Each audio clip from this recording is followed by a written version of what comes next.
रात के आसमान में टिमटिमाते सितारे को देखकर हम में से कई ने सोचा होगा, ये सितारों की दुनिया असल में कैसी होती होगी, या आसमान में नजर आ रही सितारों की चादर के पार भी कोई दुनिया है क्या।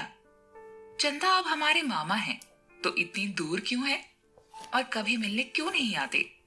बचपन में जब भी ये सवाल हमने बड़ों से पूछे तो इसके स्पष्ट जवाब तो नहीं मिले, लेकिन मन बहलाने को कहानियों का जखीरा जरूर दिया गया।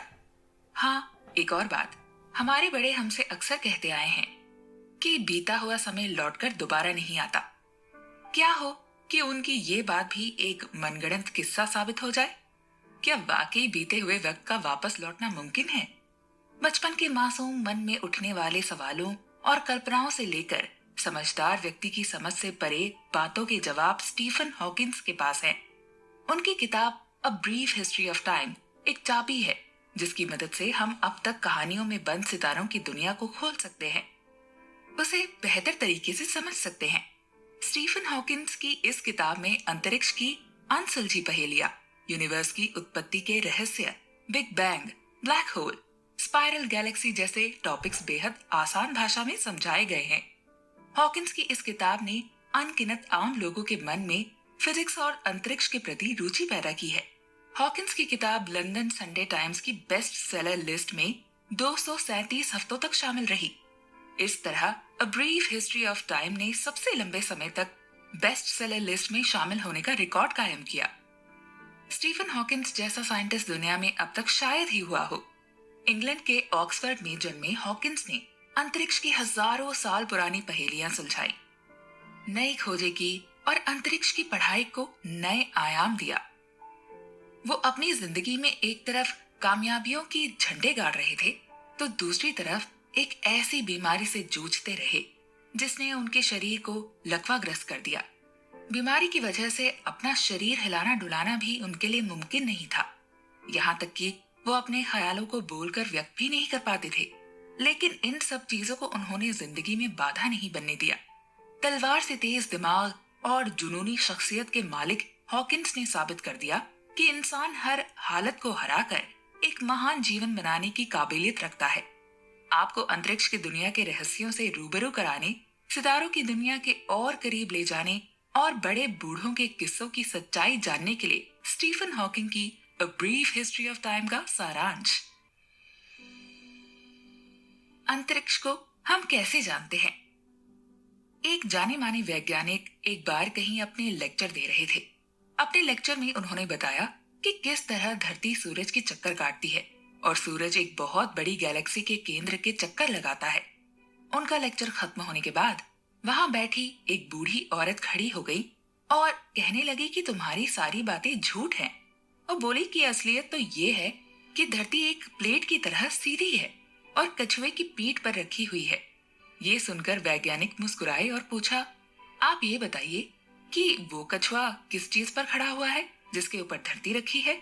बुढ़िया ने जवाब दिया कि कछुए के नीचे बहुत सारे कछुए हैं जिन पर वो खड़ा है। आज के समय में अधिकतर लोगों को बूढ़ी औरत की बात एक मजाक लगेगी, लेकिन हमें ये क्यों लगता है कि हमें जो मालूम है वो सही है। हमें यूनिवर्स के बारे में क्या मालूम है और कैसे मालूम है। क्या यूनिवर्स की कोई शुरुआत है, और अगर है तो उससे पहले क्या था।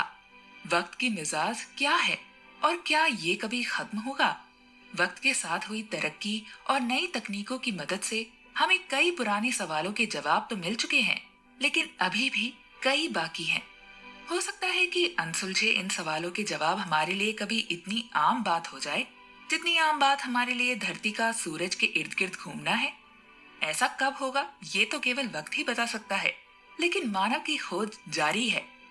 ईसा पूर्व सन 340 में ग्रीक फिलोसोफर अरस्तु ने ऑन द हेवंस नामक किताब लिखी थी। इस किताब में अरस्तु ने मजबूत तथ्य रखते हुए कहा था कि धरती असल में गोल है, लेकिन अरस्तु को लगता था कि धरती अपनी जगह पर टिकी हुई है तथा सूरज, चांद, सितारे और ग्रह धरती के चक्कर लगाते हैं। ईसा पूर्व दूसरी सदी में टॉलमी ने अरस्तु के इस विचार को आगे बढ़ाते हुए अंतरिक्ष का एक मॉडल तैयार किया। इस मॉडल में धरती को बीचों बीच रखा गया और उसके आसपास 8 चक्रों में सूरज, चांद, सितारे और 5 ग्रह धरती के चक्कर लगाते दिखाए गए थे। उस समय इंसानों को केवल मरकरी, वीनस, मार्स, जुपिटर और सैटर्न ग्रहों की ही जानकारी थी। टॉलेमी के मॉडल में हालांकि कुछ खामियां थी, लेकिन इस मॉडल को लगभग सभी लोगों के द्वारा स्वीकार कर लिया गया था। टॉलेमी मॉडल को ईसाई चर्च के द्वारा भी मान्यता प्राप्त हो गई। टॉलेमी के मॉडल में अंतिम चक्र सितारों का था और उसके आगे काफी जगह खाली छोड़ दी गई थी, जिससे चर्च को नर्क और स्वर्ग की जगह स्थापित करने की आजादी मिल गई। इस तरह टॉलेमी का मॉडल ईसाई धार्मिक किताब का उल्लंघन भी नहीं कर रहा था। सैकड़ों साल बाद सन 1514 में एक पॉलिश पादरी निकोलास कोपरनिकस ने अंतरिक्ष का एक बेहतर और आसान मॉडल तैयार किया। हालांकि शुरुआत में कोपरनिकस ने चर्च द्वारा विधर्मी ठहराए जाने के डर से इस मॉडल को अज्ञात नाम से प्रकाशित किया। निकोलस कोपरनिकस का मानना था कि सूरज बीच में ठहरा हुआ है तथा धरती एवं अन्य ग्रह उसके चक्कर लगाते हैं। लगभग एक सदी बाद कोपरनिकस के इस विचार को गंभीरता से लिया गया। जर्मनी के वैज्ञानिक जोहानस केपलर और इटली के गैलीलियो गैलीली ने निकोलस कोपरनिकस के मॉडल को खुलेआम समर्थन देना शुरू कर दिया।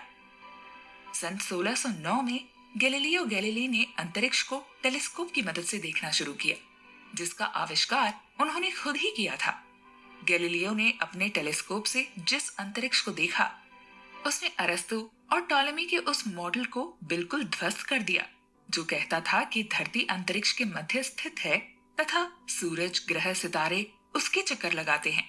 कोपरनिकस, गैलीलियो और जोहानस केपलर ने हमारे अंतरिक्ष की समझ को काफी हद तक बढ़ा दिया था, लेकिन अब भी उनके दावों को साबित करना मुश्किल था। इसी कड़ी में सन 1687 में आइजैक न्यूटन द्वारा प्रकाशित किताब philosophy and naturalis Principia Mathematica बहुत महत्वपूर्ण साबित हुई। आइजैक न्यूटन की ये किताब फिजिक्स के इतिहास में प्रकाशित एक सबसे महत्वपूर्ण दस्तावेज है। न्यूटन की इस किताब में ग्रेविटी या गुरुत्वाकर्षण के नियमों का जिक्र किया गया था। अपनी किताब में न्यूटन ने बताया था कि इस यूनिवर्स में मौजूद हर एक चीज दूसरी चीज को गुरुत्वाकर्षण की शक्ति की बदौलत अपनी ओर आकर्षित करती है और गुरुत्वाकर्षण की शक्ति वस्तु के आकार पर निर्भर करती है।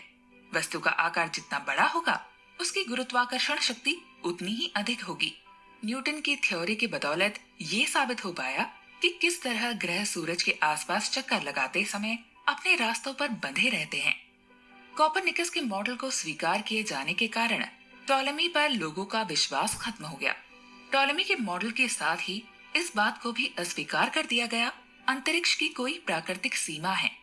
हमारी यूनिवर्स की शुरुआत कब हुई, इस बात पर बहुत पहले से चर्चा होती आई है। यहूदी, मुस्लिम और ईसाई धर्म की कथाओं के अनुसार यूनिवर्स की शुरुआत एक नियत समय पर हुई थी और ये समय बहुत पुराना नहीं है। सेंट ऑगस्टीन ने अपनी किताब द सिटी ऑफ गॉड में यूनिवर्स को 5000 ईसा पूर्व पुराना माना। वहीं दूसरी ओर अरस्तु और अन्य ग्रीक फिलोसोफर यूनिवर्स की शुरुआत का कोई नियत समय नहीं मानते हैं।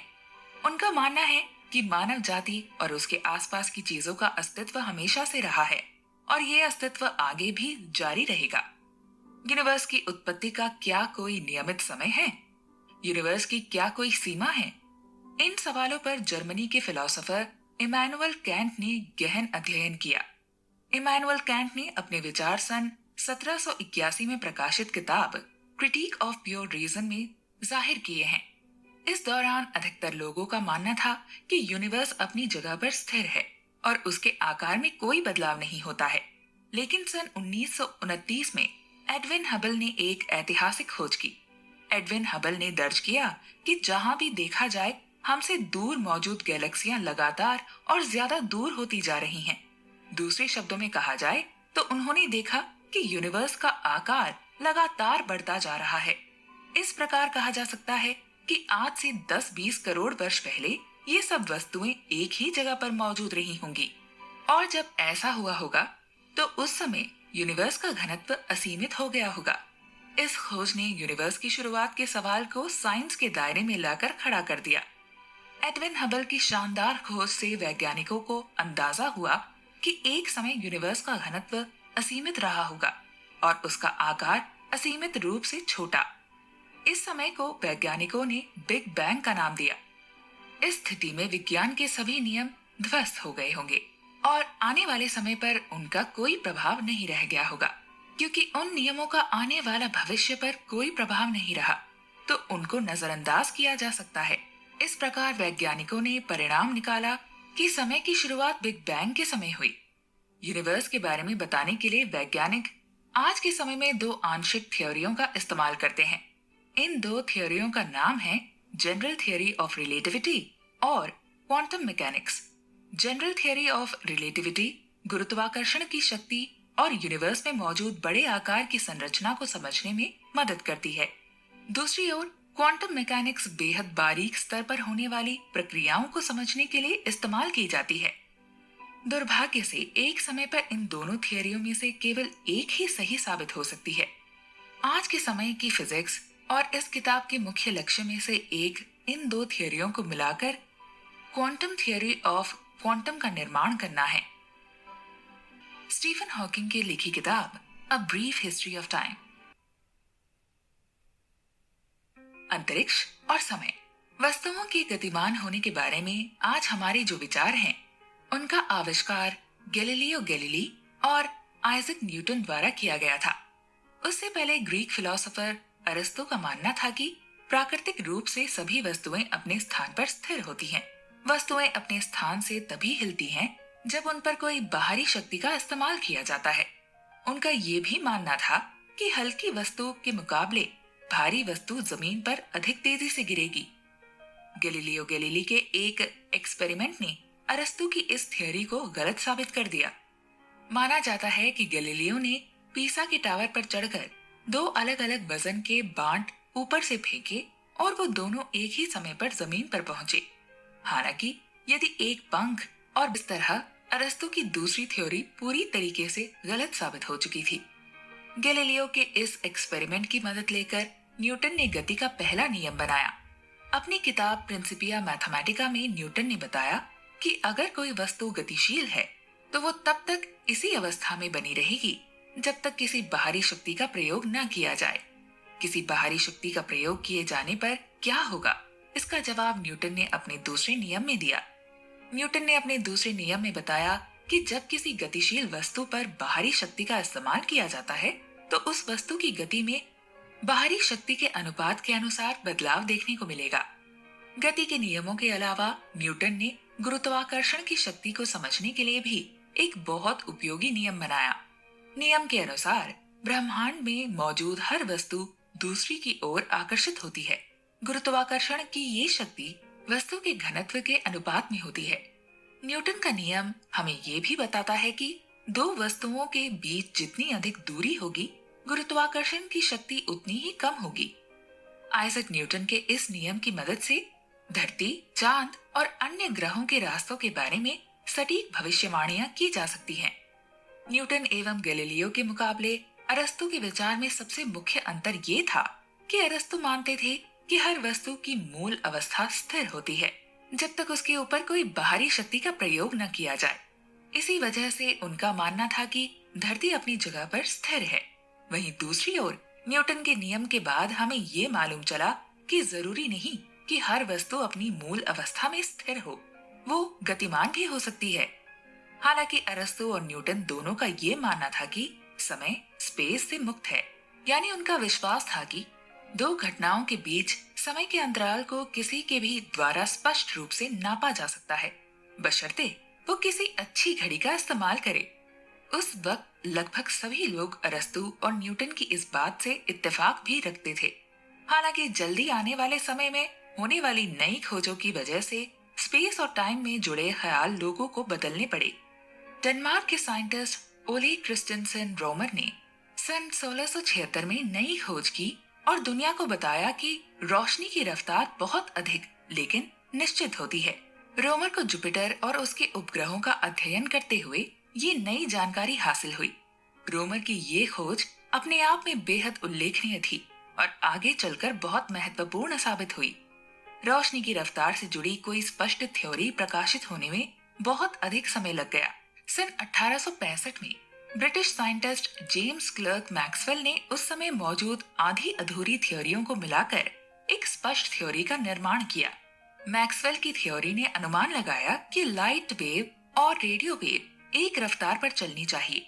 वहीं न्यूटन के नियमों के हिसाब से संपूर्ण स्थिरता की स्थिति को खारिज किया जा चुका था।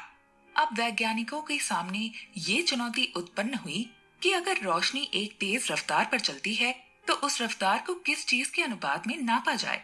इस स्थिति से निपटने के लिए सुझाव दिया गया कि अंतरिक्ष में एथर नाम का पदार्थ हर जगह मौजूद है। जिस तरीके से ध्वनि की तरंगे हवा के जरिए यात्रा करती हैं, उसी प्रकार प्रकाश की तरंगे एथर के जरिए एक जगह से दूसरी जगह पर पहुंचती हैं। इसीलिए रोशनी की रफ्तार एथर के अनुपात में नापी जानी चाहिए। सन 1887 में अल्बर्ट मिकेल्सन और एडवर्ड मॉर्ले ने अमेरिका के क्लीवलैंड में स्थित के स्कूल ऑफ अप्लाइड साइंस में बेहद सावधानी के साथ एक एक्सपेरिमेंट किया।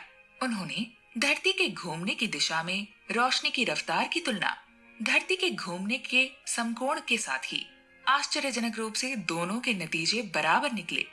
आगे चलकर अल्बर्ट मिकेल्सन को फिजिक्स के क्षेत्र में नोबेल पुरस्कार प्राप्त करने वाले पहले अमेरिकी बनने का गौरव हासिल हुआ।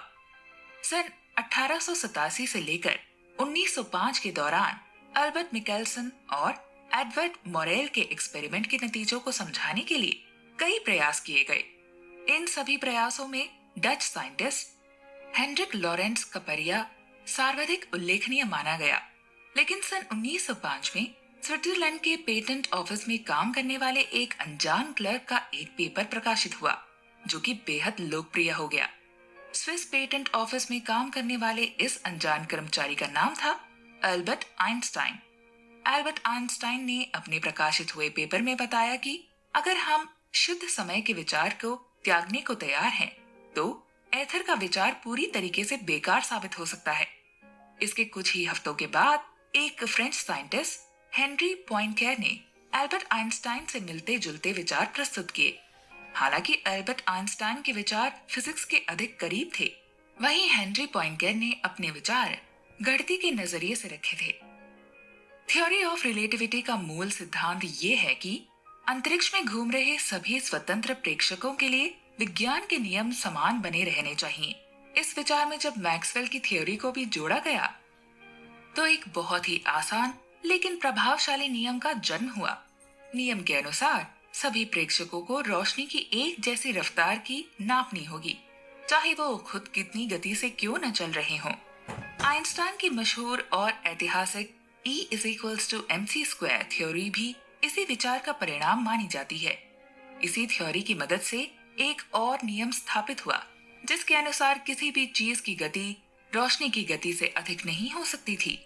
रोशनी की रफ्तार पर केवल रोशनी और वो किरणें चल सकती हैं जिनमें कोई आंतरिक द्रव्यमान नहीं होता है। रिलेटिविटी ने स्पेस और टाइम से जुड़े हमारे नजरिए को बदलने में भी बहुत महत्वपूर्ण भूमिका निभाई है।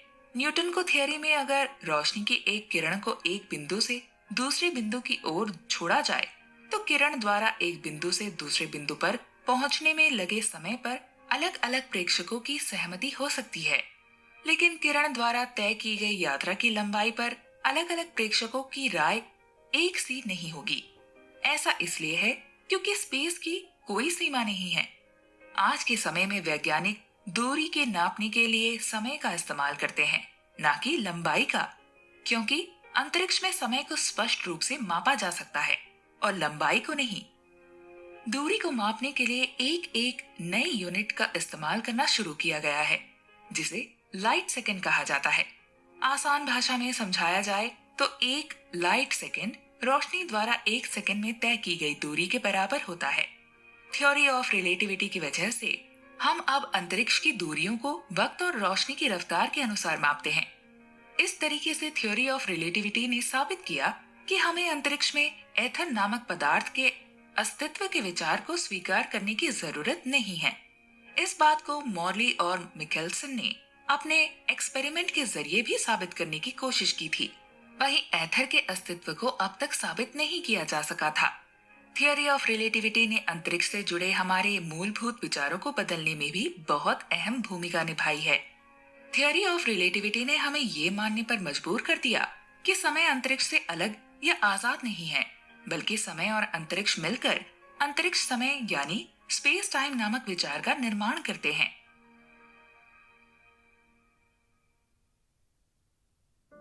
सन 1905 में आइंस्टाइन और पॉइंकैर की तरह यदि हम गुरुत्वाकर्षण के प्रभाव को नजरअंदाज करते हैं तो हमें स्पेशल थियरी ऑफ रिलेटिविटी हासिल होती है।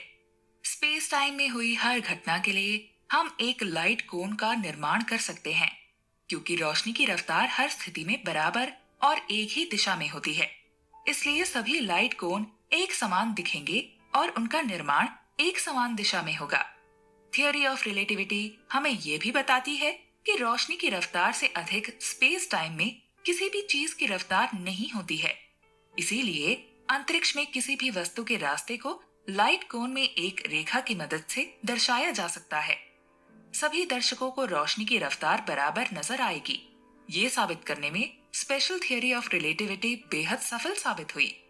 जब कोई वस्तु लगभग रोशनी की रफ्तार के बराबर गति पर चलेगी तो उसका परिणाम क्या होगा, इस बात को भी स्पेशल थियरी ऑफ रिलेटिविटी के द्वारा काफी बेहतर ढंग से समझाया गया था। लेकिन इन सब सफलताओं के बावजूद special theory of relativity Newton द्वारा दिए गए गुरुत्वाकर्षण के नियमों के साथ मेल नहीं खाती थी। एल्बर्ट आइंस्टाइन कई वर्ष गुरुत्वाकर्षण के ऐसे नए नियमों की खोज में जुटे रहे जो स्पेशल थियरी ऑफ रिलेटिविटी के साथ मेल खा सके। लेकिन एल्बर्ट आइंस्टाइन को अपने प्रयासों में निराशा हाथ लगी। आखिरकार सन 1915 में एल्बर्ट आइंस्टाइन ने एक नई थ्योरी पेश की जिसे जनरल थियरी ऑफ रिलेटिविटी कहा जाता है। एल्बर्ट आइंस्टाइन ने दुनिया के सामने एक क्रांतिकारी विचार पेश किया। आइंस्टाइन ने सुझाव दिया कि गुरुत्वाकर्षण की शक्ति अन्य शक्तियों से अलग होती है। पुराने विचारों के अनुसार स्पेस टाइम को फ्लैट यानी समतल माना जाता था, लेकिन आइंस्टाइन ने इसके उलट सुझाव देते हुए बताया कि स्पेस टाइम दरअसल मुड़ा हुआ यानी वॉर्प्ड है। गुरुत्वाकर्षण की शक्ति स्पेस टाइम के इसी विशेष आकार का नतीजा होने के कारण अन्य शक्तियों से काफी अलग है। आइंस्टाइन के अनुसार अंतरिक्ष में मौजूद धरती की तरह अन्य पिंड अपनी मुड़ी हुई कक्षाओं में गुरुत्वाकर्षण की शक्ति की वजह से नहीं घूमते हैं। वो तो केवल एक मुड़े हुए अंतरिक्ष में सबसे सीधे लाइन में परिक्रमा कर रहे होते हैं। इस लाइन को जियोडेसिक कहा जाता है। परिभाषा के अनुसार जियोडेसिक दो बिंदुओं के बीच मौजूद सबसे छोटी या लंबी दूरी होती है। धरती पर जियोडेसिक को एक महान सर्कल माना जाता है और ये दो बिंदुओं के बीच सबसे छोटी दूरी होती है। हवाई यात्रा के दौरान दो एयरपोर्टों के बीच सबसे नजदीकी रास्ता चुनने के लिए जियोडेसिक की सहायता ली जाती है। सूरज के द्रव्यमान की वजह से स्पेस टाइम इस प्रकार मुड़ चुका है कि धरती जो कि एक सीधी लाइन में चलती है वो हमें गोल चक्कर में परिक्रमा करती नजर आती है। आइंस्टाइन की जनरल थियरी ऑफ रिलेटिविटी द्वारा ग्रहों की परिक्रमा की सटीक भविष्यवाणियां की गई, जो कि न्यूटन के गुरुत्वाकर्षण के नियमों द्वारा की गई भविष्यवाणियों से मेल खाती है।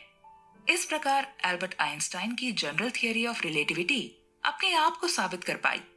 जनरल थियरी ऑफ रिलेटिविटी अंतरिक्ष के अध्ययन में एक क्रांतिकारी बदलाव के तौर पर सामने आई। इसकी मदद से अंतरिक्ष से संबंधित भविष्यवाणी करने में भी वैज्ञानिकों को सहूलियतें हासिल हुई। हाल ही के वर्षों में जब रडार की मदद से ग्रहों के परिक्रमा चक्रों को नापा गया तो आइंस्टाइन की general theory of relativity Newton की थ्योरी से भी अधिक सटीक साबित हुई। इसी प्रकार अंतरिक्ष में यात्रा करने वाली रोशनी भी जियोडेसिक का ही पालन करती होगी। जाहिर सी बात है, जो अंतरिक्ष मुड़ा हुआ है तो रोशनी किस तरीके से सीधी रेखा में यात्रा कर सकेगी। इसी को ध्यान में रखते हुए थ्योरी ऑफ जनरल रिलेटिविटी ने अंदाजा लगाया कि गुरुत्वाकर्षण के क्षेत्रों की वजह से रोशनी भी मुड़ जाती है। जब आइंस्टाइन ने ये भविष्यवाणी की तो उस समय यूरोप पहले विश्व युद्ध से जूझ रहा था। इसी कारण इस थ्योरी की पुष्टि नहीं की जा सकी।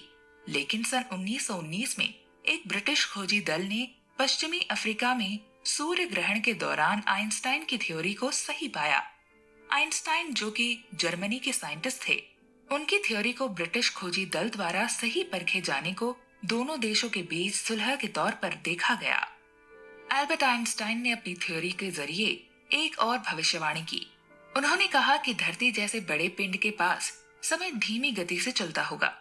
आइंस्टाइन ने ये बात रोशनी की ऊर्जा और उसकी आवृत्ति यानी फ्रीक्वेंसी के बीच संबंध को ध्यान में रखते हुए कही। रोशनी की ऊर्जा जितनी अधिक होगी, उसकी फ्रीक्वेंसी भी उतनी ही ज्यादा होगी, क्योंकि धरती के गुरुत्वाकर्षण क्षेत्र में रोशनी ऊपर की तरफ जाती है। इससे उसकी ऊर्जा कम होती रहती है और नतीजन उसकी फ्रीक्वेंसी में भी गिरावट देखने को मिलती है। इसी वजह से कोई जब ऊंचाई पर खड़े होकर नीचे देखता है तो उसे महसूस होता है कि घटनाएं नीचे बहुत धीमी गति से घटित हो रही हैं। एल्बर्ट आइंस्टाइन की भविष्यवाणी को सन 1962 में दो बेहद सटीक घड़ियों की मदद से जांचा गया। इनमें से एक घड़ी को पानी के टावर के ऊपरी सिरे पर रखा गया और दूसरी घड़ी को इस टावर के निचले सिरे पर। जो घड़ी पानी के टावर के निचले सिरे पर मौजूद थी, वो धरती के क्रस्ट के ज्यादा करीब थी। नतीजों में पाया गया कि निचले सिरे पर मौजूद घड़ी ऊपरी सिरे पर मौजूद घड़ी के मुकाबले धीमी गति से चल रही थी। इसी प्रकार जनरल थियरी ऑफ रिलेटिविटी की ये भविष्यवाणी भी पूरी तरीके से सटीक साबित हुई। धरती पर समय की धीमी गति की खोज बहुत महत्वपूर्ण साबित हुई। सैटेलाइट की मदद से चलने वाले navigation system theory of relativity को ध्यान में रखते हुए सटीक नतीजे दे सकते हैं। अगर navigation system theory of relativity को नजरअंदाज करते तो उनकी भविष्यवाणियों में कई मील का फर्क पड़ सकता था। एल्बर्ट आइंस्टाइन की जनरल थियरी ऑफ रिलेटिविटी ने उस विचार को नकार दिया जिसके अनुसार अंतरिक्ष में किसी भी चीज की पोजीशन नियमित मानी जाती थी। आइंस्टाइन ने इस थियोरी के जरिए एब्सोल्यूट टाइम यानी शुद्ध समय के विचार को भी गलत साबित कर दिया। सन 1915 से पहले स्पेस और टाइम को एक निश्चित स्थान माना जाता था जहां पर सभी घटनाएं घटित होती थी। आमतौर पर यह माना जाता था कि स्थान के भीतर घटने वाली घटनाओं का असर स्पेस और टाइम पर नहीं पड़ता था। लेकिन एल्बर्ट आइंस्टाइन की जनरल थियरी ऑफ रिलेटिविटी ने इन विचारों को बदल कर रख दिया। आइंस्टाइन की थ्योरी में स्पेस और टाइम को बहुआयामी बताया गया। जनरल थियरी ऑफ रिलेटिविटी कहती है कि स्थिति के अनुसार स्पेस और टाइम में बदलाव हो सकता है। अंतरिक्ष में जब कोई चीज अपनी जगह से हिलती है या किसी शक्ति का इस्तेमाल होता है तो उससे स्पेस और टाइम में नए मोड़ पैदा होते हैं। इसी तरीके से स्पेस और टाइम भी अपने अंदर मौजूद वस्तुओं और शक्तियों को प्रभावित करता है। स्पेस और टाइम ब्रह्मांड में होने वाली गतिविधियों को न केवल प्रभावित करता है बल्कि उनसे खुद भी प्रभावित होता है। अंतरिक्ष के बारे में हासिल हुई इस नई जानकारी ने हमारे पुराने विचारों और मान्यताओं को खत्म कर दिया। पहले इंसानों का मानना था कि अंतरिक्ष हमेशा से चली आ रही स्थायी सत्ता है और आगे भी हमेशा चलती रहेगी। लेकिन नई जानकारियों से हमें मालूम होता है कि अंतरिक्ष स्थायी नहीं है बल्कि लगातार फैल रहा है। अंतरिक्ष की एक निश्चित शुरुआत है और भविष्य में शायद इसका निश्चित अंत भी मौजूद है। फैलता हुआ अंतरिक्ष। सूरज के बाद धरती के सबसे नजदीक मौजूद सितारे का नाम प्रोक्सिमा सेंटोरी है। धरती से इस सितारे की दूरी लगभग 4 प्रकाश वर्ष है, यानी सितारे की रोशनी को हम तक पहुंचने में 4 वर्ष का समय लगता है। अधिकतर सितारे जिन्हें हम बिना दूरबीन की मदद के अपनी आंखों से देख सकते हैं, वो धरती से कुछ 100 प्रकाश वर्ष की दूरी पर मौजूद हैं। रात के आसमान में जो सितारे पूरे आसमान में इधर उधर फैले नजर आते हैं, दरअसल एक ही ग्रुप का हिस्सा हैं। सितारों के इस समूह को मिल्की वे गैलेक्सी का नाम दिया गया है। हमारी धरती और सौर मंडल भी मिल्की वे गैलेक्सी का एक हिस्सा है। अंतरिक्ष की हमारी आधुनिक तस्वीर बहुत अधिक पुरानी नहीं है। सन 1924 में अमेरिका के वैज्ञानिक एडविन हबल हमारी गैलेक्सी मिल्की वे ब्रह्मांड की इकलौती गैलेक्सी नहीं है। मिल्की वे की तरह अंतरिक्ष में अनगिनत गैलेक्सियां मौजूद हैं। अपनी बात को साबित करने के लिए एडविन हबल ने मिल्की वे से दूर मौजूद 9 अलग अलग गैलेक्सियों की दूरी मापकर बताई। हमें अब ये बात मालूम है कि हमारी गैलेक्सी मिल्की वे दूरबीन से नजर आने वाली कई हजार गैलेक्सियों में से एक गैलेक्सी है। मिल्की वे गैलेक्सी कई हजार प्रकाश वर्षों में फैली हुई एक स्पाइरल यानी कुंडली के आकार की गैलेक्सी है। मिल्की वे गैलेक्सी की भुजाओं में मौजूद सितारे कई हजार वर्षों में एक बार गैलेक्सी के सेंटर की परिक्रमा पूरी कर पाते हैं। हमारा सूरज एक सामान्य आकार का पीला सितारा है जो मिल्की वे गैलेक्सी की एक भुजा के अंदरूनी किनारे पर मौजूद है। मिल्की वे गैलेक्सी के अलावा अन्य गैलेक्सियों के अस्तित्व को साबित करने के बाद एडविन हबल ने इन गैलेक्सियों की दूरी मापने में जुट गए थे। उस समय अधिकतर लोगों को मानना था कि अंतरिक्ष का एक निश्चित आकार है। ऐसे में अंतरिक्ष में मौजूद गैलेक्सियों की दूरी मापने में जुटे एडविन हबल की खोज ने पूरी दुनिया को हैरान करके रख दिया। अपनी खोज को सन 1929 में प्रकाशित करते हुए एडविन हबल ने दुनिया को बताया कि जो गैलेक्सी हमसे जितनी अधिक दूर, वो उतनी ही अधिक गति से और दूर होती जा रही है। यानी अंतरिक्ष अपने आकार में लगातार फैलता जा रहा है। 17वीं सदी के अंत में न्यूटन द्वारा गुरुत्वाकर्षण के नियमों की खोज किए जाने के बाद कई बार ऐसी स्थितियां प्रकट हुईं जहां पर वैज्ञानिक स्थिर अंतरिक्ष के विचार को चुनौती दे सकते थे, लेकिन आइंस्टाइन समेत लगभग सभी वैज्ञानिक स्थिर अंतरिक्ष के विचार को त्याग कर फैलते हुए अंतरिक्ष के विचार को अपनाने से हिचकिचाते रहे। हालांकि एडविन हबल द्वारा अपनी खोज को प्रकाशित किए जाने से कुछ वर्ष पहले सन 1922 में रूस के वैज्ञानिक अलेक्जेंडर फ्रीडमैन ने फैलते हुए अंतरिक्ष की संभावना जताई थी। हैरानी की बात ये रही कि अलेक्जेंडर फ्रीडमैन की भविष्यवाणी एडविन हबल की खोज से पूरी तरह मेल खा रही थी। अलेक्जेंडर फ्रीडमैन ने यूनिवर्स के बारे में दो बेहद सामान्य अनुमान लगाए। उन्होंने बताया कि जहां से भी देखा जाए यूनिवर्स लगभग एक जैसा ही दिखाई देगा। ये बात तब भी लागू होगी जब हम यूनिवर्स को किसी बाहरी स्थान से देखें। अलेक्जेंडर फ्रीडमैन के ये दो विचार बेहद क्रांतिकारी थे।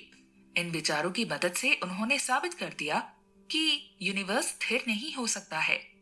सन 1965 में अमेरिका के न्यू जर्सी स्थित बेल टेलीफोन लेबोरेटरी में दो अमेरिकी फिजिसिस्ट माइक्रोवेव डिटेक्टर पर काम कर रहे थे। इसी दौरान आनो पेंजियास और रॉबर्ट विल्सन नाम के इन दो वैज्ञानिकों को रेडिएशन के संबंध में नई जानकारियां हासिल हुईं। इसकी मदद से हमें ये पता चला कि रेडिएशन लगभग पूरी यूनिवर्स से गुजरता हुआ धरती तक पहुंचता है, और क्योंकि हमें मालूम है कि धरती पर रेडिएशन की मात्रा हर दिशा में लगभग बराबर होती है, तो ये कहा जा सकता है कि यूनिवर्स भी हर दिशा में समान रूप से फैला हुआ है। इन दो विचारों के अलावा अलेक्जेंडर फ्रीडमैन ने यूनिवर्स के मॉडल और उनके समाधान भी बनाए थे। फ्रीडमैन ने अनुमान लगाया था कि लाखों साल पहले दो पड़ोसी गैलेक्सियों के बीच दूरी शून्य रह गई होगी। ये अनुमान उनके समाधानों की खासियत माना जाता था और उनके लगभग सभी समाधानों में शामिल रहता था। जब दो पड़ोसी गैलेक्सियों के बीच दूरी शून्य रही होगी, उस समय को बिग बैंग कहा जाता है। माना जाता है कि बिग बैंग के समय यूनिवर्स का घनत्व और मुड़ाव असीमित हो गया होगा। फ्रीडमैन द्वारा किए गए अध्ययनों में से अधिकतर आइंस्टाइन की जनरल थियरी ऑफ रिलेटिविटी पर आधारित है, क्योंकि ऐसा होता है कि कई बार गणित असीमित संख्याओं का हिसाब नहीं लगा पाती है। इसी वजह से माना जा सकता है कि यूनिवर्स में ऐसा बिंदु भी होगा जहां पर जनरल थियरी ऑफ रिलेटिविटी काम नहीं करेगी। गणितज्ञों की भाषा में ऐसे बिंदु सिंगुलैरिटी के नाम से जाने जाते हैं। साइंस की ज्यादातर थियोरियां ये मानकर चलती हैं कि स्पेस और टाइम निर्बाध तथा समतल हैं। इसीलिए जब ये थियोरियां बिग बैंग सिंगुलैरिटी पर पहुंचती हैं, जहां पर स्पेस और टाइम का मुड़ाव असीमित होता है, तो ये थियोरियां वहां पर असफल साबित होती हैं।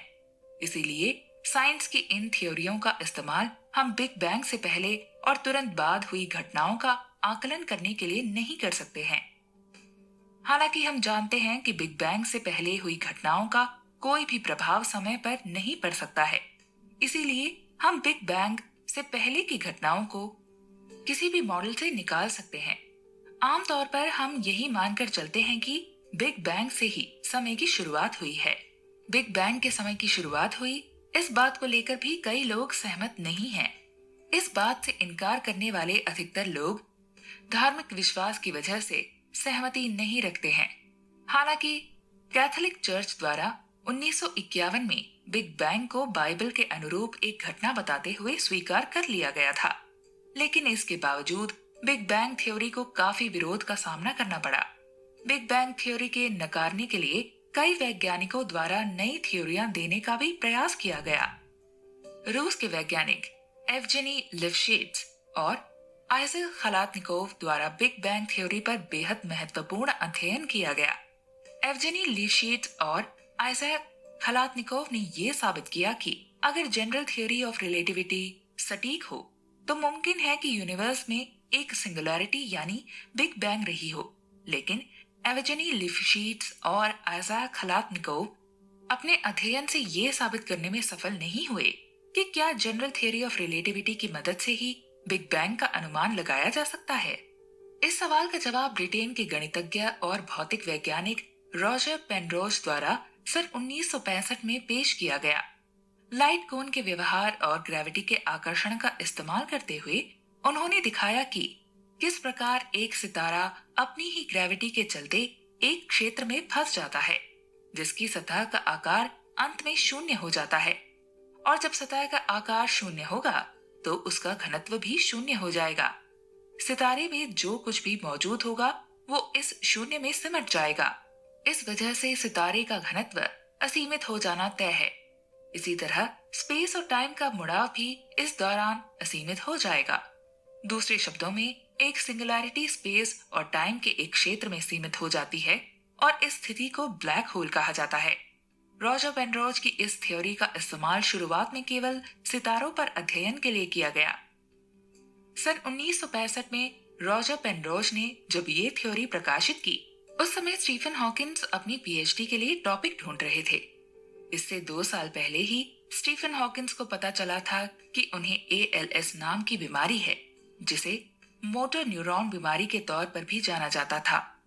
डॉक्टर ने उन्हें बताया था कि उनके पास अधिक समय नहीं है, क्योंकि इस बीमारी से ग्रसित लोग 1 से 2 साल के ही मेहमान होते हैं। लेकिन स्टीफन हॉकिंस ने महसूस किया कि बीमारी के बावजूद उन्हें अधिक परेशानी नहीं हो रही है। इन 2 सालों के दौरान स्टीफन हॉकिंस ने जेन वाइल्ड के साथ एंगेजमेंट भी कर ली थी। अब वो जेन से शादी करना चाहते थे, लेकिन उसके लिए उन्हें एक नौकरी चाहिए थी, और नौकरी हासिल करने के लिए पीएचडी हासिल करना बेहद जरूरी हो गया था। सन 1965 में स्टीफन हॉकिंस ने रॉजर पेनरोज की थ्योरी का अध्ययन किया, जिसमें उन्होंने कहा था कि सितारे अपनी ही ग्रेविटी के कारण नष्ट हो जाते हैं और एक सिंगुलैरिटी के निर्माण करते हैं। पेनरोज की थ्योरी का अध्ययन करते हुए जल्द ही स्टीफन हॉकिंस को विचार आया कि अगर इस थ्योरम में समय की दिशा उल्टी कर दी जाए और इस प्रक्रिया में सिमटाव की जगह फैलाव होने लगे, तभी ये थ्योरम अपनी जगह पर बिल्कुल सटीक बैठेगी। हालांकि पेनरोज की थ्योरी में कुछ कमियां थीं, जिनको स्टीफन हॉकिंस ने अपने अध्ययन के जरिए दूर कर दिया। इसके बाद स्टीफन हॉकिंस और रॉजर पेनरोज ने सन 1970 में एक पेपर प्रकाशित किया। इसके जरिए वो ये साबित करने में सफल रहे कि बिग बैंग सिंगुलैरिटी का अस्तित्व है।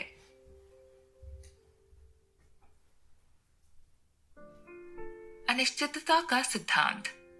विज्ञान की थियोरियों की सफलता से उत्साहित होकर फ्रांस के वैज्ञानिक मार्क्वेस दे लैप्लेस ने यह मानना शुरू कर दिया था कि अंतरिक्ष में सभी चीजें नियमात्मक हैं, यानी सभी घटनाओं के बारे में भविष्यवाणी की जा सकती है। उनके इस विचार को न्यूटन की थ्योरियों की सफलता के कारण अत्यधिक बल मिल गया था। लेकिन सन 1926 में जर्मनी के वैज्ञानिक वर्नर हाइजेनबर्ग ने पूरी दुनिया के सामने अनिश्चितता का सिद्धांत पेश किया। इस सिद्धांत ने मार्कस दे लाप्लेस के उच्च विचार को खत्म कर दिया, जिसके अनुसार सारी यूनिवर्स की घटनाओं के बारे में भविष्यवाणी की जा सकती है। हाइजेनबर्ग ने अपने अध्ययन द्वारा साबित कर दिया था कि यूनिवर्स की वर्तमान स्थिति का आकलन करना मुमकिन नहीं है। इसी प्रकार जब यूनिवर्स की वर्तमान स्थिति का आकलन नहीं किया जा सकता है, तो उसके बारे में कोई भविष्यवाणी करना बिल्कुल भी संभव नहीं हो सकेगा। स्टीफन हॉकिंग के अनुसार हाइजेनबर्ग द्वारा दिए गए अनिश्चितता के सिद्धांत का पूर्ण रूप से इस्तेमाल अभी तक नहीं किया जा सका है। साथ ही वैज्ञानिक इसके महत्व का सटीक आकलन करने में असफल रहे हैं। सन 1920 के दशक में हाइजेनबर्ग, इरविन श्रोडिंगर और पॉल डिरैक के नेतृत्व में क्वांटम मैकेनिक्स नाम की एक नई थ्योरी पर काम करना शुरू किया। क्वांटम मैकेनिक्स हाइजेनबर्ग द्वारा दिए गए अनिश्चितता के सिद्धांत पर ही आधारित थ्योरी है। आसान शब्दों में क्वांटम मैकेनिक्स किसी घटना के लिए एक निश्चित परिणाम की भविष्यवाणी नहीं करती है, बल्कि वो उस घटना के लिए अलग अलग नतीजों और उनकी संभावना के बारे में बताती है। ये एक बेहद दिलचस्प बात है कि आइंस्टाइन क्वांटम मैकेनिक्स के विचारों के खिलाफ माने जाते थे। हालांकि ये आइंस्टाइन के सिद्धांतों का ही नतीजा था, जिस वजह से क्वांटम मैकेनिक्स के विचारों का विकास हो पाया। साथ ही क्वांटम थ्योरी के निर्माण के लिए एल्बर्ट आइंस्टाइन को नोबेल पुरस्कार से भी नवाजा गया था। वहीं दूसरी तरफ आइंस्टाइन के अलावा लगभग सभी वैज्ञानिकों ने क्वांटम मैकेनिक्स की थ्योरी को अपनाने में कोई हिचकिचाहट नहीं दिखाई। क्वांटम मैकेनिक्स की थ्योरी अपने एक्सपेरिमेंट्स पर खरी उतरी थी।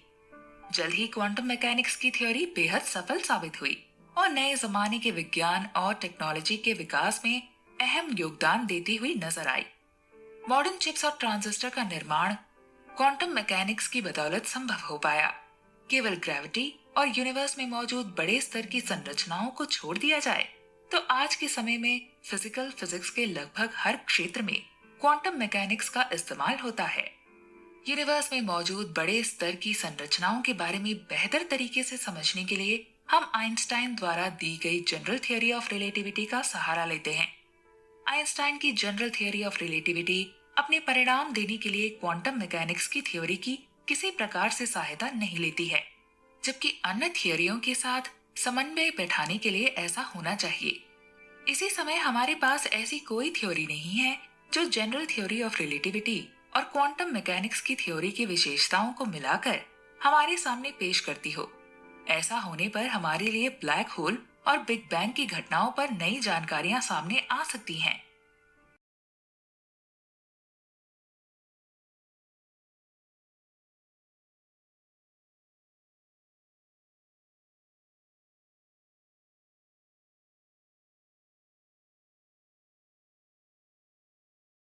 मूल तत्व और प्रकृति की शक्तियां। अरस्तु का मानना था कि इस यूनिवर्स में मौजूद सभी चीजें चार मूल तत्वों से मिलकर बनी हैं। वायु, अग्नि, धरती और जल को अरस्तु द्वारा चार मूल तत्व माना गया था। अरस्तु के ऐसे विचार को मानते हुए आज भी यूनिवर्स में मौजूद सभी चीजों का वर्गीकरण इसी आधार पर किया जाता है। अरस्तु का ये विचार था कि किसी भी वस्तु को अंतहीन रूप से असीमित हिस्सों में बांटा जा सकता है। वहीं डेमोक्रिटस जैसे कुछ ग्रीक विचारकों का मानना था कि हर वस्तु छोटे छोटे एटम से मिलकर बनी हुई है। ग्रीक भाषा में एटम शब्द का अर्थ है अभाज्य होता है, यानी कोई ऐसी चीज जिसके और अधिक हिस्से नहीं किए जा सके। सन 1911 में ब्रिटेन के वैज्ञानिक अर्नेस्ट रदरफोर्ड ने साबित कर दिया कि एक एटम के अंदर भी आंतरिक संरचना होती है। उन्होंने बताया कि एटम के अंदर एक बेहद सूक्ष्म सकारात्मक ऊर्जा से लैस न्यूक्लियस होता है, जिसके आसपास इलेक्ट्रॉन घूमते रहते हैं। एटम के न्यूक्लियस में मौजूद सकारात्मक ऊर्जा से लैस इन कणों को प्रोटॉन का नाम दिया गया है। शुरुआत में सभी लोगों का ये मानना था कि एटम प्रोटॉन और इलेक्ट्रॉन से मिलकर बना होता है, लेकिन सन 1932 में अर्नेस्ट रदरफोर्ड के साथ ही जेम्स चैडविक ने एटम के न्यूक्लियस में मौजूद एक और कण की खोज की। एटम की न्यूक्लियस से मौजूद इस कण को न्यूट्रॉन का नाम दिया गया। न्यूट्रॉन का वजन लगभग प्रोटॉन के ही बराबर था, लेकिन न्यूट्रॉन किसी भी प्रकार की विद्युत ऊर्जा से लैस नहीं था। अपनी इस खोज के लिए जेम्स चैडविक को नोबेल पुरस्कार से नवाजा गया। कई सालों तक ये मानकर चला गया कि प्रोटॉन और न्यूट्रॉन सर्वाधिक मूल तत्व होते हैं, लेकिन नए एक्सपेरिमेंटों के जरिए ये साबित हो गया था कि प्रोटॉन के अंदर भी सूक्ष्म कण मौजूद होते हैं जो मिलकर प्रोटॉन का निर्माण करते हैं। म्यूरे जेलमैन नाम के वैज्ञानिक द्वारा प्रोटॉन के भीतर मौजूद कणों को क्वार्क्स का नाम दिया गया। इस विषय पर जब और अधिक अध्ययन हुए तो मालूम चला कि हर प्रोटॉन और न्यूट्रॉन में 3 क्वार्क्स मौजूद होते हैं। अब हमें मालूम हो चुका है कि ना तो एटम और ना ही प्रोटॉन या न्यूट्रॉन अभाज्य हैं। तो अब हमारे सामने ये सवाल खड़ा होता है कि असल में वो मूल तत्व कौन से हैं जिनसे संसार में मौजूद सभी चीजों का निर्माण होता है?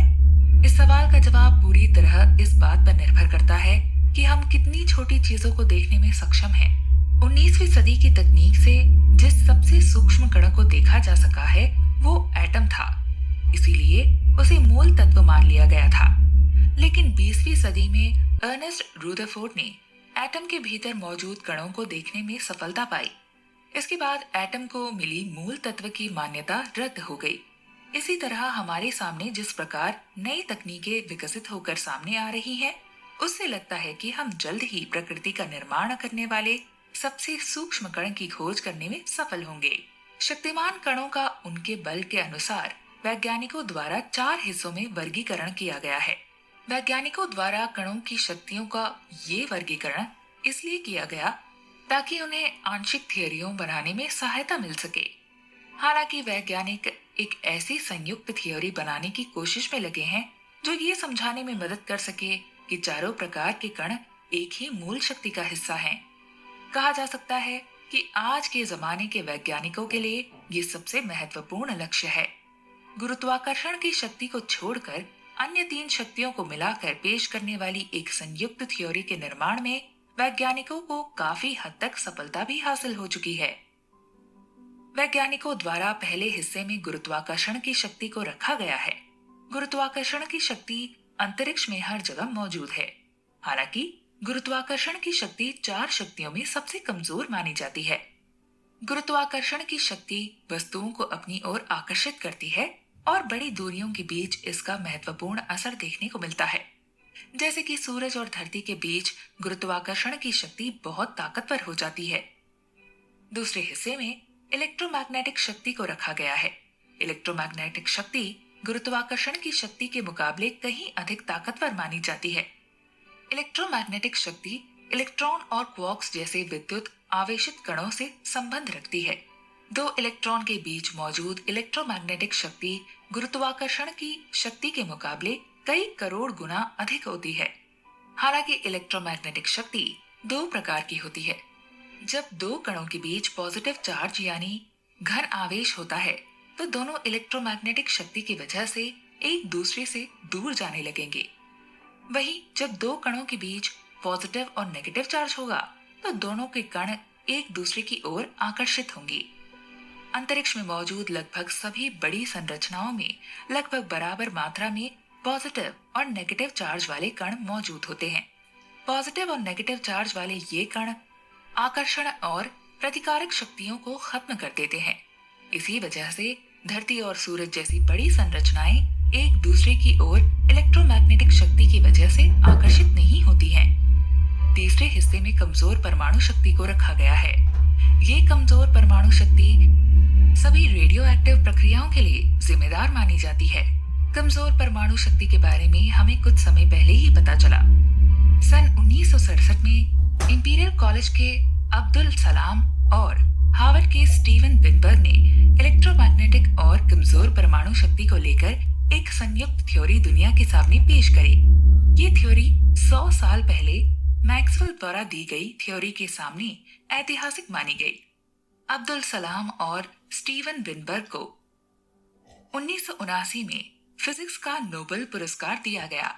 इन दोनों के साथ हार्वर्ड के स्टीवन ग्लोशो को भी इलेक्ट्रोमैग्नेटिक और कमजोर परमाणु शक्तियों के बीच संबंध स्थापित करने के लिए नोबेल पुरस्कार से नवाजा गया था। चौथे और अंतिम हिस्से में प्रबल परमाणु शक्ति को रखा गया है। प्रबल परमाणु शक्ति ही वो शक्ति है जो प्रोटॉन और न्यूट्रॉन में मौजूद क्वार्क्स को एक साथ थाम कर रखती है तथा इसी की वजह से प्रोटॉन और न्यूट्रॉन एटम के न्यूक्लियस में एक साथ जुड़े रहते हैं। सामान्य तौर पर प्रबल परमाणु शक्ति बहुत ताकतवर होती है और इसी वजह से वो क्वार्क्स जैसे कणों को मजबूती से जोड़ पाता है।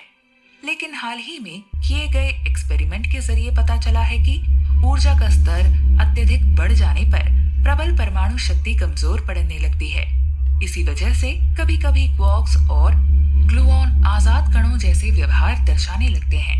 अब्दुल सलाम और स्टीवन वेनबर्ग द्वारा इलेक्ट्रोमैग्नेटिक और कमजोर परमाणु शक्ति के बीच संबंध स्थापित किए जाने के बाद प्रबल परमाणु शक्ति को मिलाकर एक संयुक्त थ्योरी बनाने के प्रयास तेज हो गए। इन्हीं प्रयासों का नतीजा रहा कि इलेक्ट्रोमैग्नेटिक कमजोर परमाणु शक्ति और प्रबल परमाणु शक्ति को मिलाने वाली एक थ्योरी का निर्माण हुआ, जिसे ग्रैंड यूनिफिकेशन थ्योरी का नाम दिया गया। ग्रैंड यूनिफिकेशन थ्योरी में गुरुत्वाकर्षण की शक्ति को शामिल नहीं किया गया, लेकिन इससे इस थ्योरी पर बहुत अधिक फर्क नहीं पड़ता है, क्योंकि जब हम बहुत सूक्ष्म कणों या एटम के बारे में अध्ययन करते हैं तो गुरुत्वाकर्षण की शक्ति के प्रभाव को नजरअंदाज किया जा सकता है, लेकिन लंबी दूरी और हमेशा आकर्षित करने वाली शक्ति के तौर पर गुरुत्वाकर्षण की शक्ति हमेशा अन्य शक्तियों पर भारी पड़ती है। यूनिवर्स के विकास में गुरुत्वाकर्षण की शक्ति की भूमिका सभी शक्तियों के मुकाबले अधिक है। गुरुत्वाकर्षण की शक्ति के चलते सितारे नष्ट हो जाते हैं। 1970 के दशक में स्टीफन हॉकिंग ने सितारों के नष्ट होने के कारण बने ब्लैक होल और उसके आसपास मौजूद शक्तिशाली गुरुत्वाकर्षण के क्षेत्र के बारे में अध्ययन किया। ब्लैक होल का अध्ययन करते समय उन्हें पहली बार लगा कि जनरल थियोरी ऑफ रिलेटिविटी और क्वांटम मैकेनिक्स की थ्योरी का आसपास में कुछ संबंध हो सकता है।